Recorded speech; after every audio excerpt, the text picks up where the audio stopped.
আজকে আমরা কথা বলবো বডি ল্যাঙ্গুয়েজ এবং নন ভার্বাল কমিউনিকেশন নিয়ে।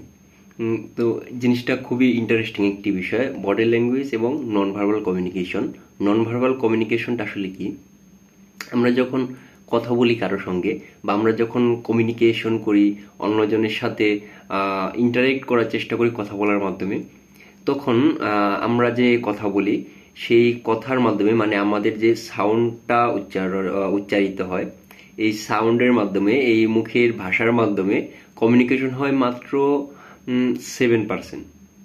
আর বাকি 93% কমিউনিকেশন হয় নন ভার্বাল, মানে আমাদের বডি ল্যাঙ্গুয়েজের মাধ্যমে, আমাদের হাতের নড়াচড়া, মুখের নড়াচড়া, ফেসিয়াল এক্সপ্রেশন, আই কন্ট্যাক্ট, এইসব এইসব যে বডি ল্যাঙ্গুয়েজগুলো আছে, এই বডি ল্যাঙ্গুয়েজের মাধ্যমে 93% কমিউনিকেশন হয় এবং মাত্র 7% কমিউনিকেশন হয় আমাদের মুখের যে শব্দ উচ্চারণ হয়, আমাদের যে ভাষাটা আছে এটার মাধ্যমে।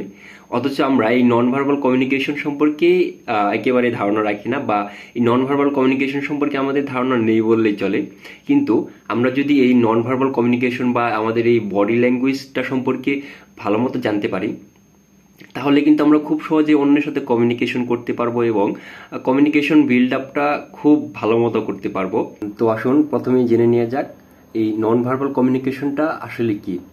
তো নন ভার্বাল কমিউনিকেশনটা এই যে যেটা বললাম, আমাদের বডি ল্যাঙ্গুয়েজ, আমাদের শরীরের অঙ্গভঙ্গি, আমাদের ফেসিয়াল এক্সপ্রেশন, আই কন্ট্যাক্ট, এইসব জিনিস মিলেই আমাদের যে body gesture, posture, eye contact, facial expression, face notes, এইসব মিলিয়েই আমাদের নন ভার্বাল কমিউনিকেশন। এবং এই নন ভার্বাল কমিউনিকেশনকে আপনি যদি বুঝতে চান নন ভার্বাল কমিউনিকেশনটা অ্যাকচুয়ালি কিভাবে কাজ করে, আপনি আপনার যখন কোন ফেসিয়াল এক্সপ্রেশন বা বডি ল্যাঙ্গুয়েজ কেমন হলে বা পোস্টার বা জেস্টার কেমন হলে সেই ব্যক্তিটা আপনাকে কি বলতে চাচ্ছে, বা সেই ব্যক্তির মাইন্ডে আসলে কি চলছে, বা মাইন্ডে যে জিনিসটা চলছে সেটাই সে আপনাকে বলছে কিনা, সেই জিনিসটা আপনি তখন খুব সহজে বুঝতে পারবেন। তো আসুন জেনে নিয়ে যাক আসলে এই বডি ল্যাঙ্গুয়েজ বা নন ভার্বাল কমিউনিকেশনটা কিভাবে কাজ করে। প্রথমে আসি ফেসিয়াল এক্সপ্রেশনের দিকে। তো ফেসিয়াল এক্সপ্রেশনটা আসলে আমাদের এই মুখের যে অঙ্গভঙ্গি বা মুখের যে এক্সপ্রেশন, এই মুখের এক্সপ্রেশনটা আসলে ফেসিয়াল এক্সপ্রেশন। আপনি যদি বুঝতে চান যে আসলে এটা খুব সহজে বোঝা যায়, এটা এখানে আসলে সাইকোলজি বা সায়েন্স দিয়ে খুব পুঙ্খানুপুঙ্খভাবে বোঝার কিছুই নেই। যেমন যেমন আমার ফেসটা এখন যেমন একটু হাসি খুশি লাগছে, হয়তো বোঝা যাচ্ছে যে হ্যাপি।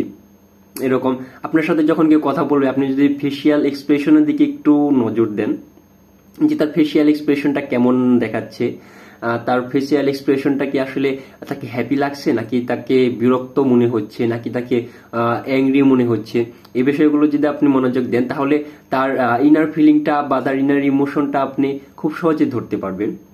তারপরে আসি জেস্টার্স এবং পোস্টিওরসের দিকে।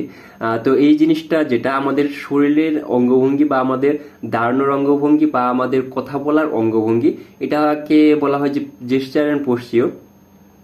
তো এই বডি জেস্টার অ্যান্ড পোস্টিওর কিন্তু আমাদের কমিউনিকেশনের ক্ষেত্রে খুব বড় একটা প্রভাব রাখে। এটার ফলে আপনি আসলে কনফিডেন্স কিনা, বা আপনি যার সঙ্গে কথা বলছেন, আপনার সামনে যে দাঁড়িয়ে আছে সে আসলে কনফিডেন্স কি না, সেটা খুব সহজেই আপনি বুঝতে পারবেন। ছবিটি যদি দেখেন, এখানে তাকে দেখে মনে হচ্ছে যে সে খুবই কনফিডেন্স এবং তার ভিতরে হয়তো লিডারশিপের একটা স্কিল আছে, সে নিজেকে লিডার ভাবছে, এরকম কিছু একটা বোঝা যায়। আবার এই ছবিটার দিকে যদি দেখেন, এখানে দেখেন তাকে এই ছবিটা দেখে মনে হচ্ছে যে সে লো কনফিডেন্সে আছে এবং সে হয়তো নিজেকে খুব বেশি ছোট মনে করছে, এরকম হতে পারে। আমরা অনেক সময় যে এরকম ভাবে বসি বা এরকম ভাবে দাঁড়াই, তো এরকম ভাবে যখন বসি আমাদের ব্রেইন এই এই এক্সপ্রেশনটাকে বা এই জেস্টার বা পোস্টিওরকে কিভাবে কনজিউম করে, এটাকে আমাদের ব্রেইন নেয় ক্লোজ মাইন্ডেড হিসেবে। যখন আমরা কাউকে বা আমাদেরকে কেউ এভাবে দেখে, তখন তার ব্রেইনটা অটোমেটিক ধরে নেয় যে যে ব্যক্তিটা এরকম করে আছে সে ক্লোজ মাইন্ডেড এবং সে হয়তো কোনো কিছু বলতে চাচ্ছে না। সাপোজ ধরেন আপনি আপনাকে কেউ জিজ্ঞেস করেছে বা আপনাকে কেউ জিজ্ঞেস করতেছে যে তুমি একটু বলো তো যে এই বিষয়টা কি তুমি করতে পারো বা তুমি কি এই বিষয় সম্পর্কে ধারণা রাখো। আপনি তখন বলছেন যে আরে হ্যাঁ, আমি তো এই বিষয়টা পারি।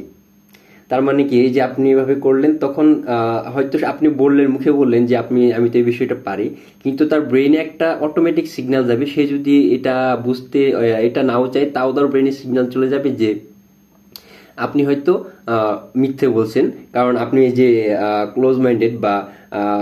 ক্লোজ মাইন্ডেডের একটা সাইন বা বডি ল্যাঙ্গুয়েজের মাধ্যমে প্রকাশ করে ফেলেছেন। কিন্তু আপনি যখন এই একটু এক্সপ্রেশন, একটু খোলামেলা ভাবে বলবেন যে আরে হ্যাঁ, আমি তো এটা পারি, এই যে এভাবে বলছেন, মানে আপনি তাকে আপনার এই এই বডি ল্যাঙ্গুয়েজের মাধ্যমে বা এই অঙ্গভঙ্গির মাধ্যমে আসলে বোঝায় যে আপনি হয়তো, হ্যাঁ, আপনি অ্যাকচুয়ালি এটা ভালো মতো পারেন, বা আপনি অ্যাকচুয়ালি এটা খুব বড় পরিসরে এই বিষয়টা সম্পর্কে জানেন।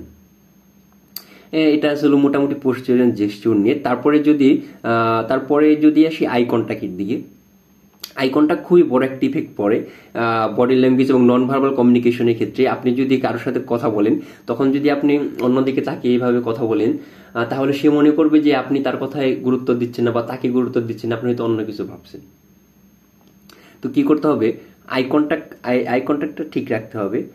তার সাথে আপনি একদম চোখে চোখ রেখে কথা বলতে হবে এমন না বিষয়টা। আপনি তার এই কানের এই দিকে এই বরাবর চোখ রাখতে পারেন, বা কানের এই বরাবর চোখ রাখতে পারেন, বা এই বরাবর চোখ রাখতে পারেন, বা এই বরাবর চোখ রাখতে পারেন। কিন্তু আই কন্ট্যাক্টটা যেন, বা আপনার আয়ের চোখের ইশারাটা যেন তার দিকে থাকে, যাতে সে বুঝতে পারে না আপনি তাকে গুরুত্ব দিচ্ছেন।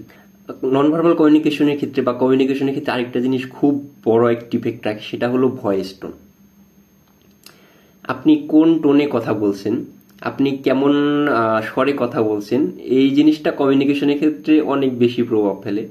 আপনি ধরেন একজনের সাথে সুন্দর মতো কথা বলতে চাচ্ছেন, বা আপনি একজনকে শান্তভাবে, আপনি একজনের সাথে রাগান্বিত না, কিন্তু খুব উচ্চ স্বরে কথা বলছেন, খুব দ্রুত দ্রুত উচ্চ স্বরে কথা বলছেন, তার মানে সে হয়তো তার ব্রেনে যে সিগন্যালটা যখন যাবে অটোমেটিকই যে আপনি হয়তো তার উপর রাগান্বিত হয়ে কথা বলছেন। তো এই বিষয়গুলো একটু খেয়াল রাখতে হবে যে কখন আমাদের ভয়েস টোনটাকে ঠিক রাখতে হবে, কখন আমাদের ভয়েস টোনটাকে কেমন রাখতে হবে। এই বিষয়গুলো ঠিক রাখতে পারলে আমাদের কমিউনিকেশন অনেকটা আগের চাইতে অনেক বেশি সুন্দর হবে।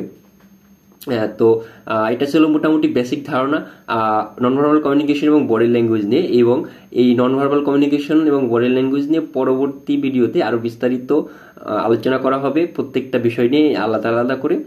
ধন্যবাদ সকলকে।